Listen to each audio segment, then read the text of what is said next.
Abróchese el cinturón.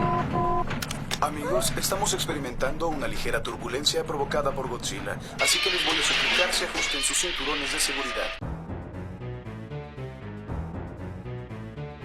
Buenos días a todos, soy DarkSpider094 y los invito nuevamente al podcast de su elección, el cual les recuerda cuando en Chile se hizo una pelea Toku con calcetín con rombos, man.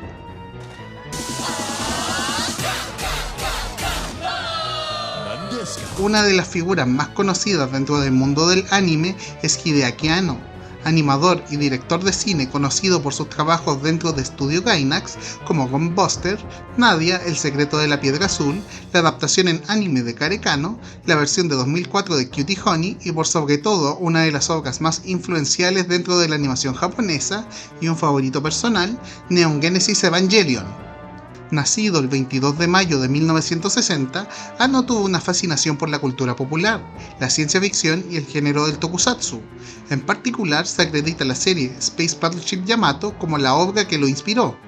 En 1981, él junto a Hiroyuki Yamaga y Takami Akai realizaron un cortometraje de 8 mm para la convención de Adaikon 3, el cual puede ser considerado como el primer OVA alguna vez realizado y cuyas copias serían vendidas para cubrir la deuda causada por su producción.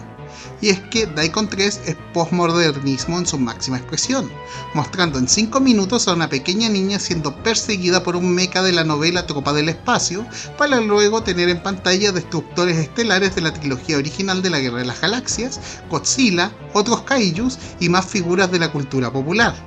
Esto sería seguido por la animación de apertura de Daikon 4 en 1983, el cual no solo continúa con las referencias a la cultura popular con guiños a Star Wars, Alien y con la canción Twilight de Electric Light Orchestra, sino que nuestra pequeña protagonista ha crecido en una voluptuosa joven vestida de conejita de Playboy.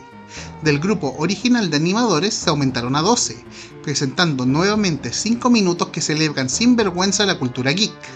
Si bien ninguno de los cortos de apertura de Daikon han tenido un lanzamiento oficial debido a la cantidad inmensa de personajes usados que caería bajo derechos de autor, sí es un punto clave para la filmografía de Anno, mostrando el ADN de sus obras posteriores. Para 1983, Anno sería contratado como animador de la que es considerada la primera película de estudio Ghibli, Náusica del Valle del Viento, largometraje dirigido por Hayao Miyazaki, quien además había escrito el manga original.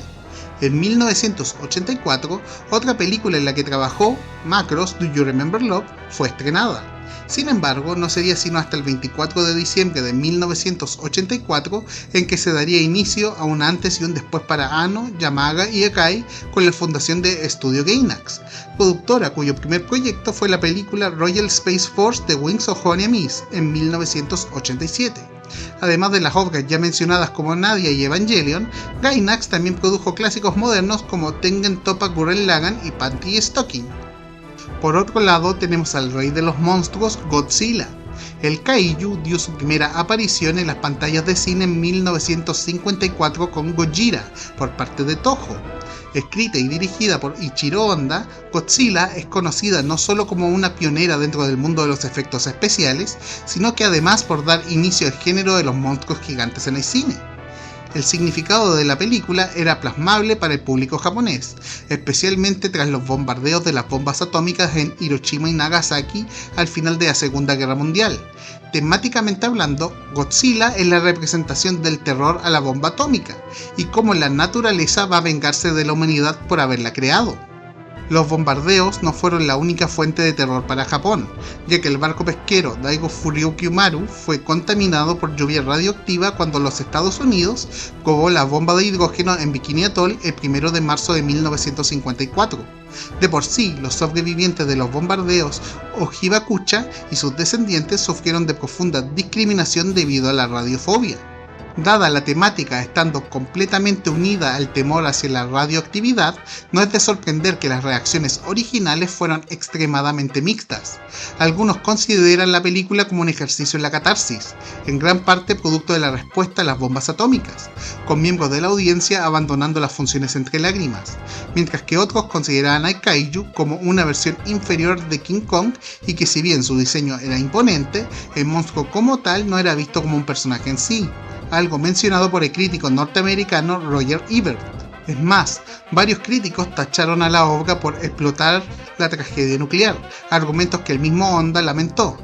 Pese a ello, es bastante curioso cómo el monstruo ha sido interpretado, con algunos también tomándolo como una alegoría a los soldados fallecidos en la guerra y como su devastación en Tokio bien podría ser la venganza de los difuntos ante la nación por la cual dieron su vida. Aunque claro, podríamos decir cómo Godzilla terminó no solo siendo vinculada ante la mirada del público nipón, sino que a la vez se convirtió en un ícono del cine y cultura popular japonesa.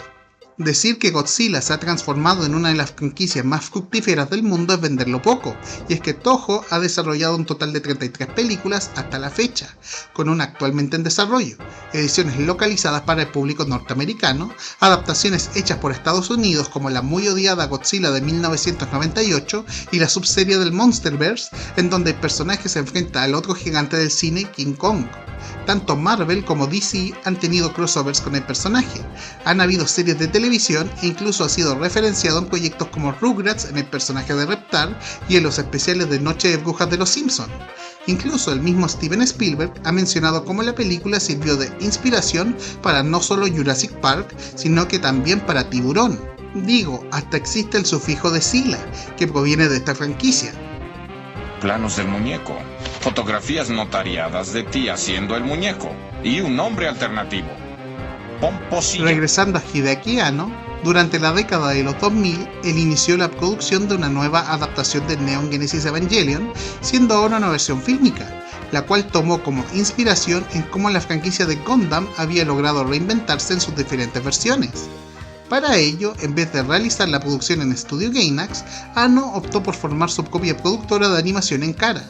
Si bien Evangelion fue considerada como la serie estandarte de Gainax, siendo literalmente el proyecto que los salvó de la bancarrota en los 90, una falla de pagar equitativamente al equipo de producción del anime y mal manejo de dinero causaron que el entonces presidente de Gainax, Takeshi Sawamura, fuese arrestado por fraude fiscal. Por tanto, la decisión de iniciar la producción de esta nueva versión en una nueva productora fue para que Anno pudiese controlar directamente las ganancias y que los beneficios de sus empleados fueran entregados de forma equitativa.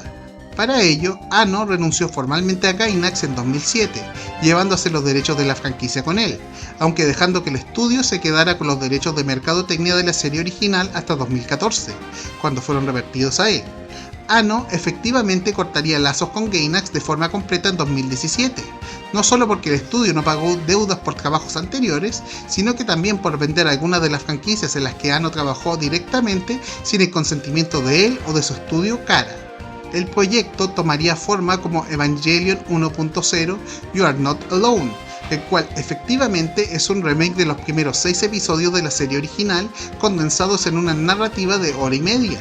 La idea era hacer un remake de la serie con una calidad de imagen mejorada. Sin embargo, esto sería abandonado lentamente al introducir a los personajes de Lilith y Kaoru mucho antes que la serie en sí en esta obra y posteriormente cambiaría completamente con el lanzamiento de Evangelion 2.0 You Cannot Advance, la cual, si bien adapta los episodios 8 al 23 de la serie original, hace cambios no solo al introducir personajes completamente nuevos, sino que además dando un giro de tuerca a una de las secuencias más icónicas de la serie original. Si bien no voy a centrarme mucho en esta saga, formalmente conocida como Rebuild of Evangelion, porque quisiera entregarle un video propio, sí es necesario ya que los problemas de producción y lanzamiento de sus últimas dos partes fueron clave para lo que sería el renacimiento de Godzilla por parte de Hideaki Anno. Las funciones originales de Evangelion 3.0 You Cannot Redo fueron acompañadas por un cortometraje en live action titulado Giant God Warrior Appears in Tokyo, el cual actúa como una precuela y spin-off de Náusica, y por tanto fue coproducido por Studio Ghibli, siendo su primera obra en live action, en donde el titular monstruo destruye la capital japonesa, presentando el fin de la civilización que es mencionada en la misma Náusica. Tras la producción de Evangelion 3.0, Anno cayó en una profunda depresión, no muy distinto a como ocurrió con la producción de la serie original, con él mencionando haber perdido su sentido de propósito y sintiendo una enorme fatiga, así como una incomodidad lógica que iba en decaimiento. Debido a ello, se enfocó en otros proyectos durante su periodo de recuperación, incluyendo el prestar su voz para el protagonista de la película de Studio Ghibli Se levanta el viento de 2013, trayéndolo de vuelta a trabajar con Hayao Miyazaki. El 31 de marzo de 2015 se reveló que Hideaki Anno estaría escribiendo y codirigiendo la siguiente película de Godzilla, IP que se mantenía dormida dentro del cine japonés desde el estreno de Godzilla Final Wars en 2004. El plan para esta nueva película era presentar a Godzilla mediante una mezcla de efectos prácticos y gráficas computacionales para que fuese no solo la versión más aterradora del kaiju hasta la fecha, sino que también la más alta al tener 118,5 metros de alto, superando al Godzilla de la película de 2014 por Legendary Pictures. Sin embargo, Toho iría por una bestia hecha enteramente por computadora. Anno originalmente había rechazado la oferta producto no solo de su depresión, sino que también por no sentir estar a la altura de darle justicia a la película original de 1954. En particular, Anno estaba interesado en mostrar cómo sería la reacción de la gente al ver este nuevo Godzilla por primera vez en el universo dramático. Similar a como en 1954 Godzilla fue usado como una analogía al temor contra la radiación producto de las bombas atómicas, este Godzilla toma como punto de referencia otra crisis relacionada: las explosiones en la planta nuclear de Fukushima producto de un terremoto de magnitud 9 que sacudió el norte del país y el tsunami que lo acompañó el 11 de marzo de 2011. En particular, la película es clara en que el monstruo es básicamente un desastre natural andante, algo que no puede ser considerado como malvado inherentemente, pero sí extremadamente peligroso para todos a su alrededor. Es más, por cómo Godzilla evoluciona más y más, es imposible no pensar en él como una víctima más de la radiación que ha contaminado el mundo,